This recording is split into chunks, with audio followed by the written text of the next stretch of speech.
Imagine waking up on your 150th birthday, your body as vibrant and healthy as it was at 30, with the prospect of centuries more to live. This isn't science fiction anymore. This is the promise being made by researchers in the field of life extension. The radical idea that aging isn't inevitable, but a disease that can be cured. What happens when death becomes optional? When the fundamental constraint that has shaped human civilization, religion, art, and philosophy throughout history suddenly disappears? We stand at the threshold of perhaps the most profound transformation in human experience. One that forces us to reconsider everything we thought we knew about the meaning of life. Today we're diving into the philosophical abyss of radical life extension, examining not just the science that might make it possible, but the profound ethical dilemmas it creates. We'll explore why this technology provokes both fervent hope and deep anxiety, and why the choices we make about it could reshape not just individual lives, but the very future of humanity. The quest for immortality isn't new. From the Epic of Gilgamesh to the search for the Fountain of Youth, humans have always dreamed of escaping death. But what's different now is that we're starting to develop technologies that might actually work. Consider the advances already within our reach. Genetic therapies that can target the fundamental mechanisms of aging, artificial organs grown from your own cells, nanotechnology that could repair damage at the cellular level. These aren't fringe ideas anymore, but technologies being developed by mainstream scientists with serious funding. Look at how dramatically life expectancy has already increased. A child born today in the developed world can expect to live nearly twice as long as one born in 1900. We've normalized this extension of life, but it represents a revolution in human experience. The biogerontologist Aubrey de Grey argues that the first person to live to 1,000 might already be alive today. Think about how you currently view your life trajectory. You probably assume you'll have a few decades of youth, a middle age of gradually diminishing capabilities, and then decline and death. But what if this wasn't inevitable? What if you could remain biologically 30 for centuries? The philosopher Bernard Williams asks whether such a life would still be recognizably human, or whether mortality is actually fundamental to our identity. As we contemplate radical life extension, profound philosophical paradoxes emerge. If you could live for 500 years, would you still be the same person at the end? Our identities aren't static, but evolve through experiences. The philosopher Derek Parfit suggested that the connection between your current self and your future self weakens over time. The you of 300 years from now might be a stranger to your current self. Imagine this scenario. You, at age 30, choose to begin life extension treatments. By age 150, your values, memories, and personality have shifted so dramatically that you no longer recognize your younger self's goals or commitments. The philosopher Jennifer Whiting calls this the alienation problem. Your future self might abandon projects your current self deeply values, disavow relationships your current self cherishes, or adopt values your current self would find abhorrent. In what sense, then, is that future being truly you? And if they're not meaningfully you, why should your current self make sacrifices for their benefit? Consider the problem of memory. Even with our current lifespans, we forget most of what we experience. If you lived for centuries, would earlier periods of your life become inaccessible, lost in the fog of time? And if you don't remember living those years, in what sense were they really your experiences? The philosopher John Locke defined personal identity through psychological continuity, the chain of memories that connects your present self to your past. But this chain breaks under the weight of centuries. The neuroscientist Eleanor Maguire has shown that our brains actively prune memories to prevent overload. A 1,000-year life would require either a radically different memory system or acceptance that most of your life would be forgotten. The novelist Jorge Luis Borges explored this in his story about Funes the Memorious, a character cursed with perfect recall who becomes paralyzed by the weight of his memories. Would perfect memory across centuries be a blessing or a curse? There's also the question of meaning. The philosopher Bernard Williams argued that immortality would eventually lead to profound boredom, a state he called the tedium of immortality. In his thought experiment, he imagines Elena Macropoulos, who lives for 342 years. She eventually finds that nothing holds interest or joy anymore. Every experience feels like a repetition, every relationship predictable. Williams suggests that after enough time, all possible human experiences would be exhausted, leaving immortals in a state of perpetual ennui. But is Williams right? The philosopher Larry Temkin challenges this view, suggesting that human creativity might generate endless novel experiences. Consider how mathematics and music offer infinite possibilities for discovery and creation. Perhaps immortal humans would develop capacities for appreciation and creativity that we can barely imagine. As the philosopher Todd May points out, our current psychology evolved for short lives. Who's to say how our minds might adapt to the prospect of millennia? Does the value of our experiences depend on their scarcity? Does the meaning of life require its finitude? The existentialist Albert Camus observed that the certainty of death creates the urgency to find meaning. When time is limited, each moment becomes more precious. The poet Wallace Stevens wrote that death is the mother of beauty, suggesting that mortality gives life its poignancy and depth. The Jewish philosopher Martin Buber argued that death shapes our time into reality. Without it, our days might lack structure and significance. The philosopher Martha Nussbaum suggests that our mortality creates a beneficial vulnerability. Because we know we will die, we form deep attachments and take risks. Our awareness of limited time gives life its urgency and sweetness. Would immortals still fall in love, create art, or sacrifice for others? Or would the endless horizon of time drain these activities of their meaning? Consider the transformation of relationships. The philosopher Robert Nozick observed that love involves a surrender of autonomy, a vulnerability that mortality makes meaningful. When we love despite knowing we will lose, we demonstrate commitment that transcends self-interest. But would immortals feel the same urgency to connect? Would they take the same risks? The ethicist Samuel Scheffler argues that many of our values depend on what he calls the afterlife. Not a personal afterlife, but the continuation of humanity after our individual deaths. Would these values survive in a world where individuals never died?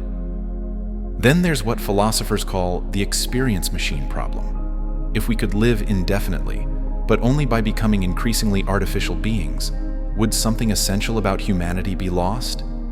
The philosopher Leon Kass argues that the pursuit of perfect health and immortality might ironically lead us away from what makes life worth living: the authentic human experiences of effort, growth, and even suffering. This raises the deeper question of authenticity. The philosopher Charles Taylor distinguishes between substantive and procedural approaches to authenticity. Is an authentic human life defined by specific experiences and limitations, or by the freedom to choose and transform oneself? If we choose to transcend mortality, are we betraying our essential nature or expressing our distinctly human capacity for self-creation? The philosopher Paul Ricoeur suggests that narrative gives coherence to human life. Our lives make sense as stories with beginnings, middles, and ends. But how would an unending life maintain narrative coherence? Would immortals experience their lives as a series of disconnected episodes, rather than a meaningful whole? As the philosopher Galen Strawson points out, not everyone experiences their life narratively even now. Perhaps immortality would simply make this non-narrative experience of life more common. Beyond these existential questions lie immediate social concerns. Who would have access to life extension technologies? If only the wealthy could afford radical life extension, we would create a world divided not just by wealth, but by time itself. Imagine a society split between a class of near immortals and those living traditional human lifespans. Would democratic governance survive such a divide? The philosopher John Harris argues that life extension would exacerbate existing inequalities. The advantages of wealth would compound over centuries rather than decades. Those with access to life extension would accumulate knowledge, wealth, and power indefinitely, creating dynasties that could last millennia.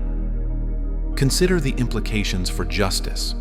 The philosopher Norman Daniels developed the fair innings argument, suggesting that everyone deserves a full, natural lifespan, but not necessarily more. He argues that healthcare resources should prioritize helping people reach a normal lifespan before extending anyone's life beyond the natural limit. But who determines what counts as a fair innings? And how do we balance individual rights against distributive justice? The political philosopher Michael Walzer distinguishes between spheres of justice, arguing that advantages in one sphere shouldn't automatically translate to advantages in others. But life extension would inevitably cross these boundaries, as extended time would confer advantages in knowledge, wealth, connections, and political power. Those with extended lives could dominate every sphere, creating unprecedented concentrations of power. Imagine the transformation of age and generational relations. Currently, society depends on generational turnover for leadership transition, cultural evolution, and the redistribution of resources. If the current economic and political elite could live for centuries, would younger generations ever get their turn at leadership? The sociologist Pierre Bourdieu documented how elite groups maintain power across generations. Life extension would dramatically amplify these mechanisms. The philosopher John Rawls proposed the veil of ignorance thought experiment, asking us to design a just society without knowing what position we would occupy in it. Behind this veil, would anyone choose a world where some live for centuries while others die after decades? Or would we design institutions that ensure fair access to life extension for all? Then there's the question of population and resources. The economic behavior of immortals would likely differ radically from mortals. Would they become extraordinarily risk-averse, knowing they have centuries to lose? Or would their infinite time horizon make them more patient investors, more concerned with sustainable practices? Consider the environmental implications. A planet already struggling with overpopulation would face unprecedented challenges if people stopped dying while continuing to have children. The ecologist Garrett Hardin warned that indefinite lifespans could create an unsustainable burden on planetary resources, forcing societies to choose between reproduction and life extension. The bioethicist Francis Combe asks us to consider competing moral claims. Would the interests of existing people in extending their lives outweigh the interests of potential future people in coming into existence? If life extension necessitates reproduction restrictions, we would face unprecedented questions about reproductive rights and the value of new perspectives versus extended experiences. There's also the matter of social progress. As Max Planck famously observed, science advances one funeral at a time. Old ideas and prejudices often die with the generation that holds them. Would a society of the functionally immortal become culturally stagnant, resistant to necessary change? The historian Thomas Kuhn documented how scientific revolutions typically require generational turnover, as established scientists rarely abandon their paradigms. The sociologist Karl Mannheim similarly argued that generational change drives social innovation, as new generations approach problems without the assumptions of their predecessors. What about crimes and punishment? Our current justice system assumes human lifespans of decades, not centuries. Would a 50-year prison sentence be meaningful to someone who could live for 500 years? The philosopher Rebecca Roach has argued that technological enhancement of subjective time could make punishments feel longer, but this raises questions about cruel and unusual punishment. Consider also how life extension would transform professional careers, education, and retirement. Would people work for centuries, retrain for multiple careers? How would pension systems function? The economist Richard Posner suggests that immortals might require entirely new economic structures, with multiple periods of education, work, and leisure throughout their extended lives. Before we continue exploring these profound questions, I want to take a moment to ask you to support this channel. If you're finding value in these philosophical journeys, please consider subscribing. Your subscription helps these ideas reach more people, and I promise to keep delivering thought-provoking content that challenges your perspective. Now, let's continue our exploration. Perhaps the most fundamental question raised by life extension is how it would transform our experience of being human. Throughout history, human life has been structured by the certainty of death. Our religions promise afterlives. Our art confronts mortality. Our life choices reflect our limited time. Consider how religion might transform in a world without natural death. The theologian Jürgen Moltmann argues that Christianity's promise of resurrection would lose meaning if biological life could be extended indefinitely. The Buddhist philosopher Thich Nhat Hanh teaches that awareness of impermanence is essential for spiritual awakening. Would religions evolve to accommodate immortality, or would they become relics of a mortal past? The anthropologist Ernest Becker, in his Pulitzer Prize-winning work, The Denial of Death, argued that civilization itself is largely a defense mechanism against the terror of mortality. Our cultural symbols, heroic narratives, and achievements serve as forms of immortality projects, attempts to transcend our biological fate. What happens when these projects are no longer metaphorical, but literal possibilities? The philosopher Martin Heidegger argued that awareness of our mortality is what makes authentic human existence possible. By facing the reality of our death, we are forced to take responsibility for our lives, to make choices that reflect our true values. Would the elimination of death undermine this authenticity, creating lives of infinite postponement and triviality? Consider how our experience of time might change. The psychologist Philip Zimbardo distinguishes between different temporal perspectives: past-oriented, present-oriented, and future-oriented. How would these perspectives shift when the future extends for centuries? Would long-lived humans develop entirely new ways of experiencing time, perhaps becoming capable of planning and patience on scales we can barely imagine? The philosopher Simone de Beauvoir wrote about how aging changes our relationship to time and possibility. As we age, our sense of potential futures narrows. Our focus shifts from what might be to what has been. But what if biological aging were arrested? Would we remain perpetually open to possibility, or would psychological aging continue independently, creating elderly minds and youthful bodies? Conversely, the transhumanist philosopher Nick Bostrom suggests that death is simply a technical problem to be solved, not a metaphysical necessity. He argues that our philosophical reconciliation with death is a form of psychological adaptation to an unavoidable tragedy, not an insight into the meaning of life. The philosopher Peter Singer distinguishes between an interest in life and an interest in continued experience. Most humans have both periods. We want to live because we want to have future experiences. But might these interests eventually diverge in an immortal? Might someone live for millennia and eventually lose interest in continued experience, even while retaining perfect health? Consider how our attitudes toward risk would transform. The psychologist Paul Slovic has shown that our risk assessment is heavily influenced by our sense of vulnerability. With centuries of potential life at stake, would immortals become paralyzed by caution? The philosopher Sarah Perry suggests a paradox, that extending life might make us more afraid of death, not less. Having more to lose could make us less willing to risk anything. Or consider the opposite.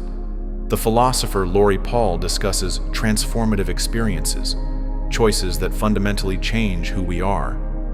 With centuries to live, might immortals seek increasingly extreme transformative experiences, simply to combat the tedium of extended existence? Might risk-seeking replace risk aversion as the primary response to extended life? Consider how radical life extension might transform our relationships. Marriage, till death do us part, takes on a very different meaning when death might be 500 years away. Would we still form lifelong bonds, or would relationships become more fluid and temporary? The philosopher Carla F.C. Holloway suggests that our finite lifespan creates an urgency to connect with others. Would immortals still feel this need for deep connection? The psychologist Arthur Aaron has studied how vulnerability and self-disclosure build intimacy, but immortals might have vastly different vulnerabilities than mortals. The philosopher Robert Solomon argued that love is a shared narrative, but how would these narratives function across centuries? Would immortal relationships develop patterns we cannot currently imagine, perhaps cycling through periods of separation and reunion, more like immortal friendships in some mythologies? The philosopher Hannah Arendt wrote about natality, the human capacity for new beginnings. Each new birth brings not just another life, but the potential for transformation and renewal. In a world of immortals, would the significance of birth diminish? Would society stagnate without the constant influx of new perspectives? Or would immortals themselves develop the capacity for perpetual renewal? Consider the psychological challenges of extended memory. The neuroscientist Joseph Ledoux has shown how memory reconsolidation changes our past each time we recall it. Over centuries, might our earliest memories become less like records and more like myths, constantly revised through countless retellings? The philosopher Avishai Margalit distinguishes between common memory and shared memory. Would immortals develop entirely new forms of collective remembering to maintain identity across vast stretches of time? As we reach the end of our exploration, we find ourselves at a crossroads. Life extension technologies will likely become increasingly available in our lifetime, forcing us to confront questions that have previously been purely theoretical. The ethics of life extension aren't simple. They require us to balance individual autonomy against collective welfare, present benefits against future risks, and practical considerations against profound philosophical principles. As the philosopher Hans Jonas argued, when the stakes involve the very nature of human existence, we must proceed with extraordinary caution. Perhaps wisdom lies not in wholesale embracing or rejecting life extension, but in carefully distinguishing between extensions that enhance human flourishing and those that might fundamentally alter what it means to be human. The bioethicist Leon Kass suggests that some apparent limitations, including mortality, might actually be gifts that make human life meaningful. What's certain is that these questions are too important to be left to scientists and biotechnology companies alone. They require the wisdom of philosophy, the insights of the humanities, and the engaged participation of citizens from all walks of life. The future of humanity is too important to be decided by a small elite, whether corporate, governmental, or academic. So I leave you with this question. If you could extend your life by centuries, or even indefinitely, would you? And more importantly, what would you do with all that time? And how would it change who you are? Share your thoughts in the comments below, and let's continue this conversation together, because the age of mortality may be coming to an end sooner than we think.